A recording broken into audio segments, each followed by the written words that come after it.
என்னோட எண்ணங்களை என்னோட பேச்சை கேட்க வைக்கணும், நான் சொல்கிற மாதிரி அதை லிசன் பண்ணணும் அப்படின்னு நம்ம நினச்சது உண்டு. அதாவது கான்ஷியஸ் எப்படி கண்ட்ரோல்டாக வச்சுக்கிறது அப்படின்னு, என்னோட கான்ஃபிடன்ஸ் எப்படி வளர்த்துக்கிறது, எப்படி வந்து என் செல்ஃப் எஸ்டீம் வளர்த்துக்கிறது, ஒரு 4 பேருக்கு முன்னாடி எப்படி பேசுறது, இந்த மாதிரியான நிறைய கீவேர்ட்ஸை நீங்கள் யூஸ் பண்ணி கூகுள் சர்ச்சோ இல்லை யூடியூப்பில் சர்ச் பண்ணி நிறையா வீடியோஸ் பார்த்துருப்பீங்க. என்னோட சேனலில் கூட ஒரு சில விஷயங்கள் நான் அப்டேட் பண்ணியிருக்கேன். ஆனால் இதெல்லாம் பார்த்து மட்டும் உங்கள் வாழ்க்கையை வந்து உடனடியாக மாற்றிட முடியுமா, நீங்கள் கேட்டதை கொண்டு வந்துட முடியுமா அப்படின்னு கேட்டால் கண்டிப்பாக இல்லை.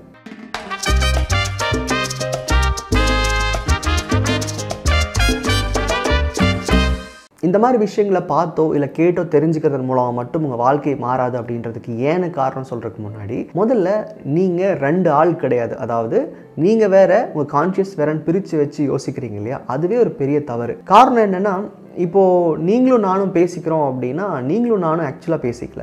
என்னோட கான்ஷியஸும் உங்கள் கான்ஷியஸும் தான் இங்கே கான்வர்ஸ் பண்ணுது. அதாவது இப்போ வந்து உங்கள் கான்ஷியஸ்க்கு தெரியாமல் ஒரு தப்பை பண்ணிவிட்டு மறைச்சிட முடியுமா? உங்கள் கான்ஷியஸ்க்கு தெரியாமல் ஒரு விஷயத்தை நீங்கள் எழுதி பார்த்துட முடியுமா? இல்லை நீங்கள் கான்ஷியஸ் தெரியாமல் யாரோட பேசிட முடியுமா? கிடையாது. அப்போது என் கான்ஷியஸ் எப்படி கண்ட்ரோல் பண்ணுறது, நான் எப்படி என் கான்ஷியஸை வந்து கான்டென்ட்டாக ஃபீல் பண்ண வைக்கிறது அப்படின்னு கேட்டால் அது ஒரு தனி விஷயம் கிடையாது. நீங்கள் போய் இன்னொரு பொருளையோ இன்னொரு ஆன்மாவையோ நீங்கள் சரி பண்ண முயற்சி பண்ணலை, உங்களுக்குள்ள உங்களை நீங்கள் திருத்திக்க முயற்சி பண்ணுறீங்க. ஸோ இது 2 விஷயம் கிடையாதுன்றதை முதல்ல நீங்கள் புரிஞ்சுக்கணும். நம்ம எப்போவுமே நம்ம கான்ஷியஸ் வந்து செப்பரேட் ஆனது அப்படின்னு நம்ம தப்பாக உணர்றதுனால தான் நம்ம திருத்திக்கிறதுக்கான வழிகள் நம்மக்கிட்ட வர்றதே இல்லை. இன்றைக்கி நீங்கள் ஒரு தவறு செய்கிறீங்க, உங்கள் எண்ணங்களை வந்து டிஸ்ட்ராக்ட் பண்ணியிருக்கீங்க, நீங்கள் ஏதோ வேடிக்கை பார்த்துட்ருக்கீங்க, படம் பார்த்துட்ருக்கீங்க, உங்கள் லைஃப்பை கவனிக்கல அப்படின்னா இது நீங்கள் பண்ணுற தவறு. கான்ஷியஸ் வந்து நல்லது செஞ்சுக்கிட்டு இருக்கு அப்படின்னு கிடையாது. ரெண்டுமே நீங்கள் தான். உங்கள் கான்ஷியஸ்க்கு நீங்கள் தான் பாஸ். நீங்கள் சொல்கிறது தான் கேட்கும். என்ன காமிக்கிறீங்களோ அதை அதிகம் உங்களுக்கு திரும்ப காமிக்க வைக்கும். எந்த விஷயத்தை நீங்கள் முயற்சி பண்ணுறீங்களோ அந்த விஷயத்துக்கு நிறைய சப்போர்ட் பண்ணும். ஏன்னா உங்களோட கான்ஷியஸ் உங்கள் சொல் பேச்சு தான் கேட்கணும், உங்களுடைய எண்ணங்களை தான் ஃபாலோ பண்ணணும். இப்போ மனசுக்குள்ள ஒரு தப்பான விஷயத்தை உருவாக்கிட்டு நான் வெளியே மட்டும் நல்ல விதமாக நான் வந்து யோசிக்க முடியுமான்னு கேட்டால் கிடையாது.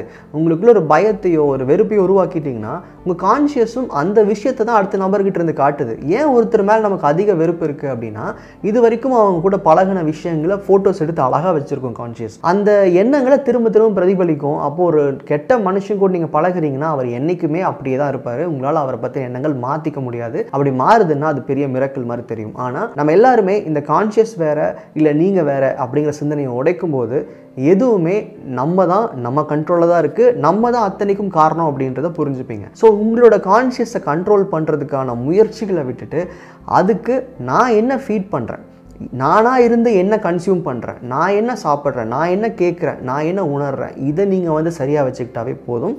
நீங்கள் இந்த எண்ணங்களை மாற்றுறதுக்கோ இல்லை இந்த உணர்வை மாற்றுறதுக்கோ எந்த விதமான முயற்சியும் நீங்கள் பெருசாக எடுக்க வேண்டியதில்லை. அப்போ நான் என்ன தான் செய்கிறது, 2 வேறு கிடையாது, எல்லாமே நான் தான் அப்படின்னா இங்கே நீங்கள் செய்ய வேண்டிய ஒரு முக்கியமான விஷயம் யூ ஹேவ் டு ஆக்ட். அதாவது ஒரு எண்ணத்தை மாற்றுற முயற்சி இருக்குதுன்னா எண்ணத்தை மாற்றிக்க போகிறேன்னு சொல்லி ஒரு விஷயத்தை வந்து பிளான்லாம் பண்ண முடியாது. You have to do. உங்களுடைய அந்த செயல் மூலமாக மட்டும்தான் உங்கள் எண்ணங்கள் மாறும்.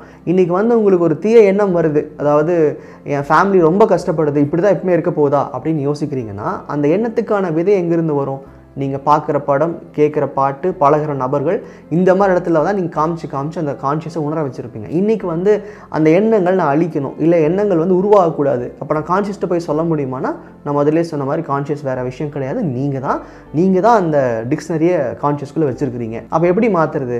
இனிமேல் அந்த மாதிரி எக்ஸ்போஷர் ஏற்படாமல் பார்த்துக்கிறது. கான்ஷியஸ்க்கு இனிமேல் கொடுக்குற விஷயங்கள், அதாவது நீங்கள் கேட்குற பார்க்குற உணர்கிற விஷயங்களில் எந்த தீய எண்ணம் ஏற்பட்டுச்சோ அந்த எண்ணத்தை இன்னும் மெருகேற்றாமல் இருக்கிறதுக்கு உண்டான விஷயங்களை தள்ளி வச்சிடுறது. அதாவது அந்த பிரச்சனைகள்லேருந்து விலகி நிற்கிறது, இல்லை அந்த நபர்கள்லேருந்து விலகி நிற்கிறது, அந்த மாதிரி விஷயங்களை திரும்ப பார்க்காம இருக்கிறது. அப்போ ஒரு தப்பான லேர்னிங் ஏற்பட்டுருச்சு, நீங்கள் வந்து நீங்கள் உங்கள் எண்ணங்களை தவறாக வச்சுருக்கீங்க, இனிமேல் அதை பண்ணாதீங்க.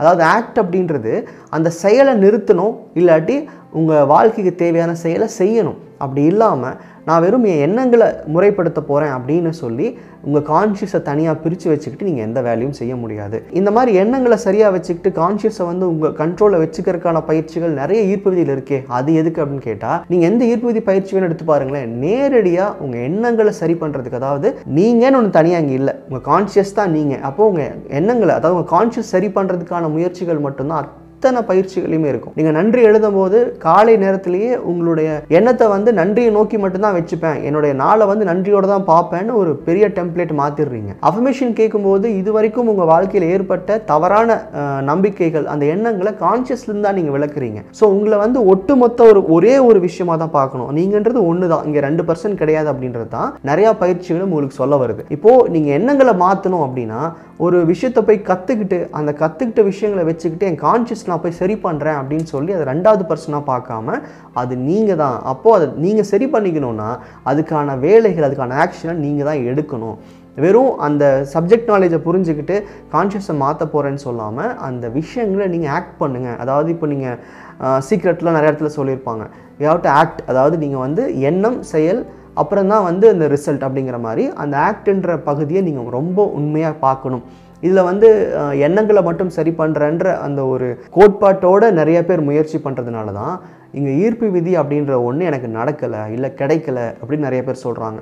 ஸோ உங்களுடைய எண்ணத்தை மாற்றணும், உங்களுடைய கான்ஷியஸ் நீங்கள் கண்ட்ரோல் பண்ணணும் அப்படின்னு நம்புறீங்கன்னா அதுக்கு நீங்கள் தான் செயல்படணும். நீங்களாக செயல்பட்டால் மட்டும்தான் உங்கள் கான்ஷியஸ் இங்கே எல்லா விஷயங்களையும் உங்களுக்கு கொண்டு வந்து சேர்க்கும். அது கான்டென்ட்ஸாக இருக்கட்டும், இல்லை வந்து நீங்கள் ஒரு செல்ஃப் எஸ்டீம் லேக் ஆகுதுன்னு ஃபீல் பண்ணுறதா இருக்கட்டும், இல்லை நீங்கள் ஒரு இன்ட்ரோவர்ட்னு ஃபீல் பண்ணுறதா இருக்கட்டும். உண்மை சொல்லணும்னா நான் ஒரு கம்ப்ளீட் இன்ட்ரோவர்ட். அதாவது நான் இப்படி ஒரு சேனல் ஸ்டார்ட் பண்ணுவேன், என்னுடைய கிளைண்ட்ஸ் கிட்ட நான் ரொம்ப ஈஸியாக பேசுவேன் அப்படின்னு நினச்சி பார்த்ததே கிடையாது. இப்போ கூட ஒரு குரூப்பில் நான் அனாவசியமாக எடுத்த உடனே பேசிட மாட்டேன், எதையுமே நான் இனிஷியேட் பண்ண மாட்டேன். ஆனால் எந்த இடத்துல எனக்கு தேவையோ, எந்த இடத்துல அந்த ஆற்றல் எனக்கு அவசியமோ அங்கே இன்னைக்கு பயன்படுது, என்னால் ஒருத்தர்கிட்ட பேச முடியுது.